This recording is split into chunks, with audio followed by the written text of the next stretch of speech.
Media మిత్రులందరికీ నమస్కారం. మీ సహకారం లేకపోతే సినిమా ఎంత పెద్ద హిట్ అవుతుందని అనుకోలేము. అసలు ఈ సినిమా గురించి ఒకే ఒక్క మాట చెప్పాలండి.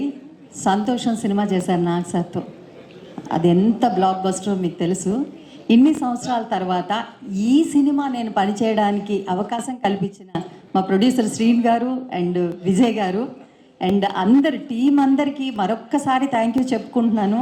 ఇన్ని సంవత్సరాల తర్వాత నాగ్ సార్కి నేను ఒక అమ్మ లాంటి క్యారెక్టర్ నాజర్ గారు పేరుగా చేశానంటే అమ్మే అనుకుంటున్నాను. నేను ఇంకా మంచి పాత్రలు నాగ సార్తో వర్క్ చేయాలని మనస్ఫూర్తిగా కోరుకుంటూ కంగ్రాచులేషన్స్ అందరికీ. Vijay sir first project block buster hit and Ashika గారు కంగ్రాచులేషన్స్. మా నరేష్ గారు అండ్ ఈ టీంలో పనిచేసిన మా డిఓపి శివ గారు, మీ అందరం ఇంత అందంగా కనిపించడానికి కారణమైన మా డిఓపి గారికి థ్యాంక్ యూ అండ్ అందరికీ కూడా థ్యాంక్ యూ. మా సినిమాని ఇంత పెద్ద హిట్ చేసి సంక్రాంతికి మా అందరికీ ఒక అద్భుతమైన కానుక ఇచ్చినందుకు ప్రజలందరికీ థ్యాంక్ యూ చెప్పుకుంటున్నాను. Thank you so much.